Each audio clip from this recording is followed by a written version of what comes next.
Hello everyone, সবাইকে অনেক অনেক ভালোবাসা।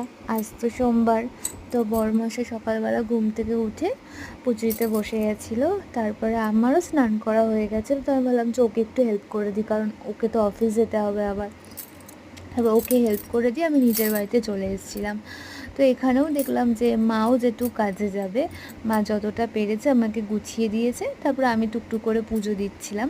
এই যে আমার শিব ঠাকুর।